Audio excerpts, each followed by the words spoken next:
जो मैंने आम वीडियो को प्रथम थर पर देखुं वीडियोटी को लाइक करूँ एवं चैनल को सब्सक्राइब करूँ जहाँफल कि एमती साधारण ज्ञान प्रश्न उत्तर आउ प्रथम रु दशम श्रेणी मनकर बहिर प्रश्न उत्तर पाइपर आ साधारण ज्ञान विषय में जानीपर तेणुक आम चैनल को सब्सक्राइब करूँ आ वीडियो को लाइक करूँ। आज आम पढ़ा चतुर्थ श्रेणी आम परिवेश बहिर खाद्य और पानीय जल दूषित हुए किपरि यह विषय आज आम आलोचना करवा।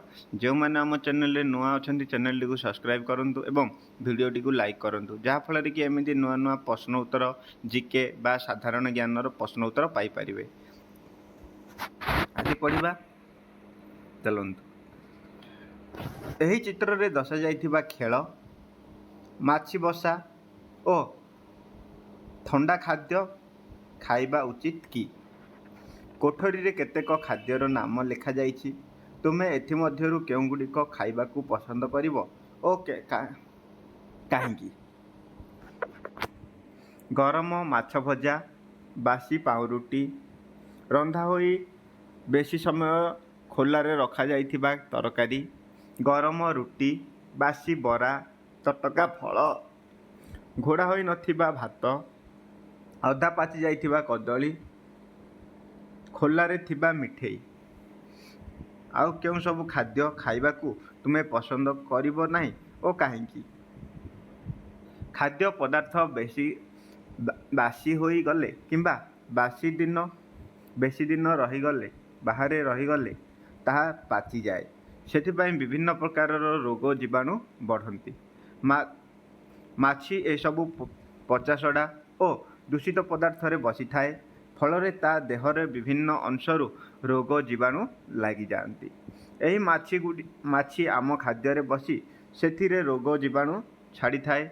जीवाणु गुड़िक आमर खाद्य सहित देह को गले आमे विभिन्न रोग रे पड़ी थाउ। बाजार रे बिक्री होतुबा फल पनीपरिबा आदि रे धूली विभिन्न रंग जीवाणु लगी रही थाए तेणु एगुड़ी को भल भाव में धोई खाइबा उचित। आमे जो सब बजार पनीपरिबा आणुचे ताकू पूरा भल भाव में सफा करिकी खाइबा उचित।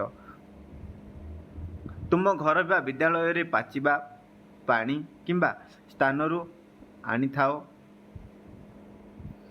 ए सबु स्थान रे पानी को आउ केउं केउं काम रे व्यवहार कर।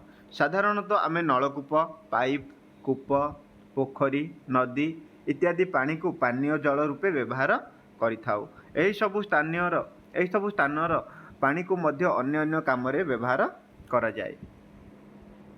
चित्र रे देखा जाउथुबा जल को केउं केउं काम रे व्यवहार करा जाइछि। एही नदी जल को आमे पानीय जल रूपे व्यवहार करि परिबा नाही काहेकि केउं सब उपाय रे नदी जल दूषित होउछि। चित्र रे लेख गोरु गाधौचंदी बासन माजुचंदी मेंढा मईसी सब गाधौचंदी एगुड़ाक आमे पानी पीवा उचित नुहे। नदी जल विभिन्न जीवाणु दूषित हुए यथा गाई मईसी इत्यादि गाधोइले नलिता पचाइले कलकारखाना दूषित जल नदी रे मिसाइले नाल नर्दमा पानी नदी को छाड़िले मूर्ति भसाइले जमी रे दिया जाइथिबा रासायनिक सार वर्षा पानी रे बही जाई नदी रे मिसिले नदी रे जल जीवजंतु शब पकाइले नलकूप मलत्याग कले बा अलिया आवर्जना पकाइले। पोखरी रे जल केउं सब उपाय रे दूषित हेउछि चित्र देखि कुह आउ केउं सब कारणरू पोखरी जल दूषित हुए तार तालिका करिबा। पोखरी जल विभिन्न कारणरू दूषित हुए। पोखरी हुड़ारे अलिया पकाइले झाड़ा फेरिले पोखरी हुड़ारे गछ लगाइले पोखरी मध्य दल और पंक अधिक हेले पोखरी रे गाई मईसी गाधोइले पोखरी रे बासन माजिले लुगा सफा कले। कूप जल केउं सब उपाय रे दूषित हुए ताहा लेख। अनेक समय रे कूप पाखरे नल नर्दमा थाए कूप चारि पाखरे लोक माने 50टा मैला जमा करिथांती पाइखाना मध्य कूप पाखरे करिथांती କୂପ ପାଖରେ ଗାଧୋଇବା, ବାସନ ମାଜିବା, ଲୁଗା ସଫା କରିବା ଦ୍ୱାରା ଦୂଷିତ ପାଣି ମାଟି ଭିତରକୁ କୂପ ପାଣିରେ ମିଶେ। କୂପ ପାଣି ଦୂଷିତ ହୁଏ। ସହରମାନଙ୍କରେ ପାଇପ୍ ପାଣି ନିକଟବର୍ତ୍ତୀ ନଦୀରୁ ହିଁ ଆସିଥାଏ।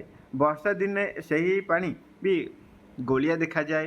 ବେଳେବେଳେ ପାଣି ପାଇପ୍ ଫାଟି ସେଥିରେ ନଳ ନର୍ଦ୍ଦମା ଆସନା ପାଣି ମିଶି ପାଣିକୁ ମଧ୍ୟ ଦୂଷିତ କରାଇଥାଏ।